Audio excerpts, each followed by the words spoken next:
On this episode, we look at the impact of a major snowstorm on pedestrians. We talk with a resident of Bethesda about snow blocking the sidewalk. Then, a wheelchair user discusses the snow. Snowplows use sidewalks for snow storage. Finally, an elderly pedestrian gives her experience with the snow. Stay tuned.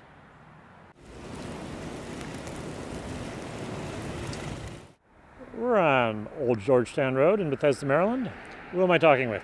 Shakai Fierce. So what's this area like for pedestrians with all this snow here? I mean, it's really hard. As you can see, we have a lot of snow on the sidewalks, and I live in the apartments right across the street.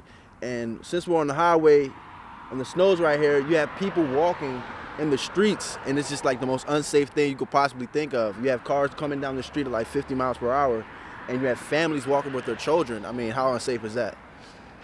So what needs to be done to make it safe for people? I think that the county really needs to send somebody out here, not only to take care of the roads, but to make sure that the sidewalks are clean, free of the black ice, the snow and everything. So just to make sure the pedestrians can make it to the bus stops, to their job, just make it safer for people. Does this sidewalk get covered with snow every time it snows? Every time it snows, every year that I've been here, the sidewalks has always been like this.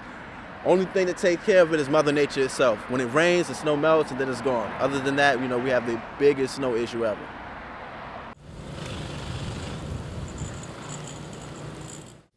We're in Bethesda, Maryland, talking with Beryl Nerman. 2 weeks ago, we had one of the biggest snowstorms of the last century here in the Washington area. How did that impact you? It made me very nervous. I been here for quite a while, so I was also here during Snowmageddon back in 2010.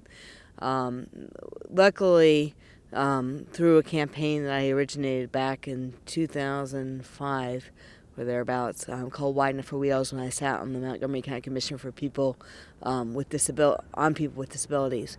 I created a campaign called Wide Enough for Wheels to remind people to clear snow wide enough so a wheelchair could pass, both on the sidewalk and through a curb cut.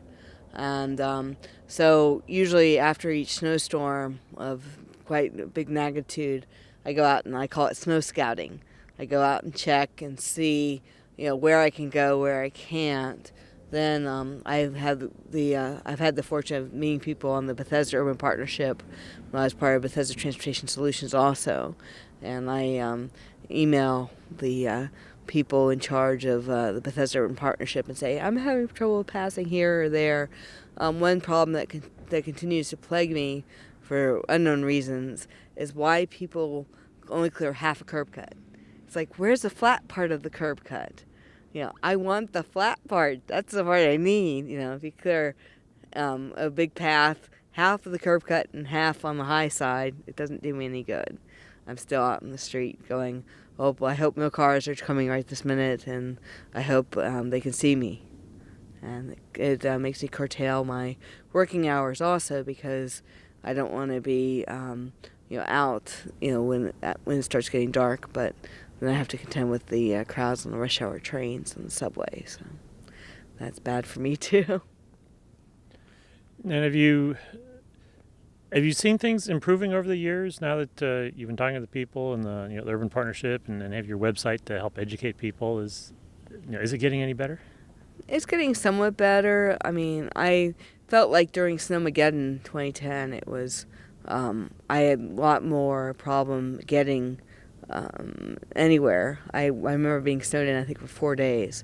I think the snows came on like a Sunday night, and then I didn't try to go to work till like Friday when they reopened the government. And, everything was a struggle. Of course, this year we have plenty of warning, because I've heard on the weather forecast it's easier for them to track a big snowstorm than like when there's like a possibility of rain snow line being drawn somewhere in the atmosphere. But it has gotten better, but they're often repeat offenders. Like the pathways to the metro stations here in the DC area, they continue to forget about clearing the path to the elevators. And, like every year I have to remind certain property, have the Bethesda Urban Partnership reminds certain property owners to please keep that area clear. And I don't expect miracles, but I went out. The snow fell. Most of it fell on Saturday. This time with the blizzard, I went out on Tuesday, tried to really go out and do stuff, and of course Monday I knew I couldn't pass by the metro elevator, and I think on Tuesday night into Wednesday they had these big trucks come. I remember being woken up at 3 o'clock in the morning with beep beep beep because these big trucks were taking away walls of snow. But even outside my apartment building here in Bethesda, like on, I guess it was Wednesday morning, I knew that I was having trouble, going down one street I go down to quite frequently to go to restaurants and shop. I'm like, please clear that one area. And I have a picture of it on my cell phone. So you have the problem that some people think all they need to do is shovel one snow shovel width wide, and you just don't fit in a space that small. Right.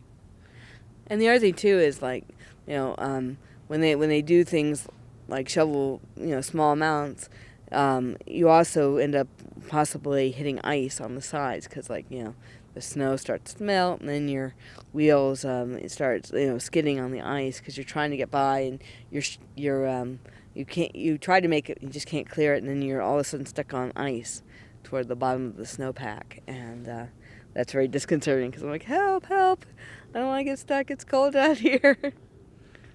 And it's 2 weeks since the blizzard struck. Yeah. We had some unusually warm weather. We had some heavy rain. We look around, we see grass everywhere. Yeah. But the snow's not completely gone, though. Right.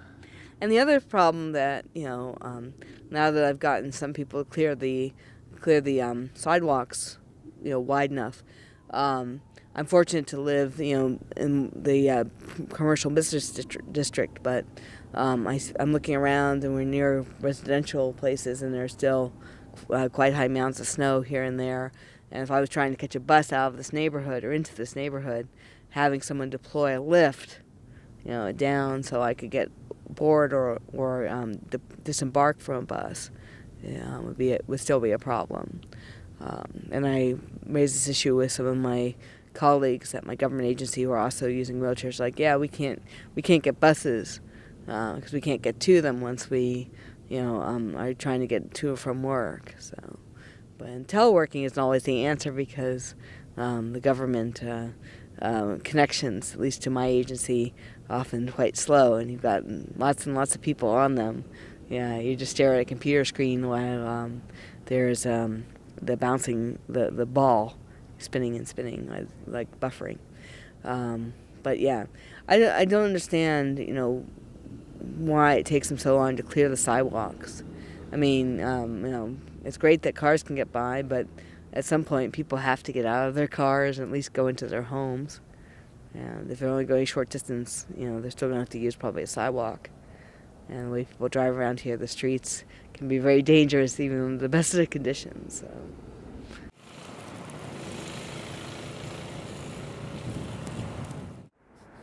We're on Old Georgetown Road in Bethesda, Maryland.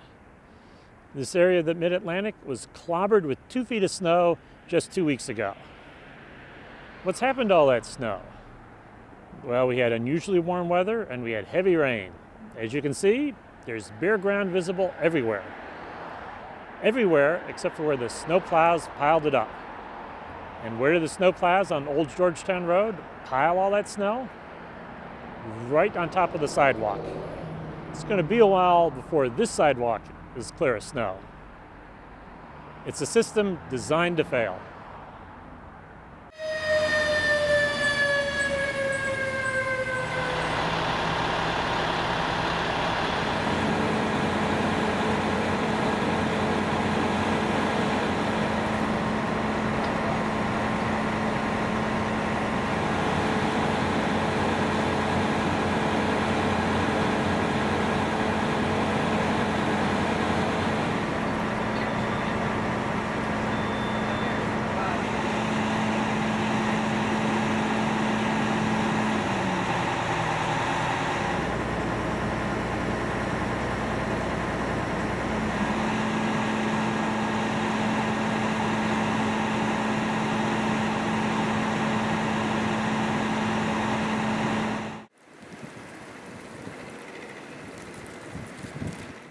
We're in Rockville, Maryland, talking with Dr. Sarah Gottbaum, who's president of the Montgomery County Women's Aging Alliance.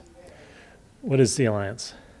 The Alliance is a group of women who are older women and middle-aged women who are aging. And we deal with programs for them. Okay.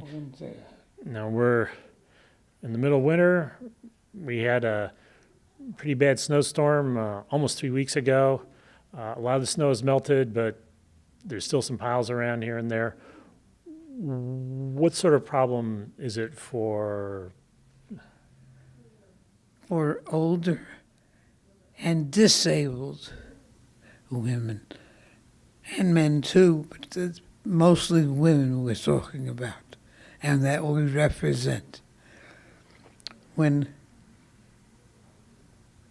I personally try to reach my home, which is a retirement home and which has the security of the lighting system for pedestrians to cross and curbs and all kinds of markings for them to cross streets and pedestrian lights that have been installed for them. When it came to snow, it was as though they were ignored, because when I try to get to my retirement home across the street with the pedestrian light, and I pushed it and I crossed, I couldn't get to my home. It was there, but I couldn't reach it because the snow that had been piled there for the street had covered the curbs. So I knew that I had a curb in front of my house, but I couldn't use it. So I had to drive with my wheelchair down the street a good 1,000 yards to the opening for the automobiles to enter my home. And that's what I had to use. But I was in danger because I had to stop the traffic that looked at me like, what was I doing on the street, going in the wrong direction and taking the dangerous route of where the automobiles were there. And I got very angry because I felt here we had new legislation on the snow protecting not only automobiles, but residents. And no other resident could make it to get into my home. And I felt there had to be improvement with the improved snow legislation to make sure that there were curbs and adequate curbs. And I have been to where I go to my health center. My health center has a pedestrian light, but you have to wait quite a bit for it to go on to let you cross. And that's a real problem. And there are many other problems with pedestrians, not just safety, but access. The streets.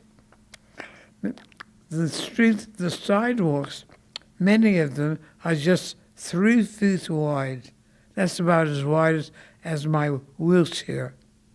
And my members' wheelchairs can get by without hitting the street when there's a lot of traffic. And you wonder, have they really thought about pedestrian access? And I have spoken to some of the councilmen, one of them, Rima, about this. He was very interested. And I certainly have spoken to the head of the pedestrian bicycle safety organization. Well, but access has not been addressed, and I think that's very important. Access to somebody who's on wheels and can't cross the streets because they're too narrow and because they're broken, they've not been repaired, and they haven't been maintained, which they should be maintained. So you have blockages, which prevents your access to your destination and gives you the freedom to be able to live in a quality world. And I have also suggested that the bus companies, the public bus companies, have, in Montgomery County, have access for the wheelchairs, and they do. And I think they're very good in terms of the access they provide. When you wait in a wheelchair for the bus to come, and when the bus stops, you're the first person that he allows on, or she. And that's a wonderful feeling. And they make room where it's very near the driver. They have the wheels, the seats pushed up so that there's room for you to turn around and make yourself comfortable on the bus. And they drop you off where you have asked them to drop you off. But they have not dropped you off where you have been going many times, where many seniors and disabled people congregate and go for their business. And I have suggested, that it has not been carried out, that the local bus companies in Montgomery County negotiate with the organizations that represent the people that I represent to plan to drop off and pick up seniors and disabled people with their wheels close enough by so that the bus stops are not planned without seniors being involved in the planning. And where seniors congregate in terms of where they live, those houses should have stops, but they don't generally. Visit us on the internet at www.pedestrians.org.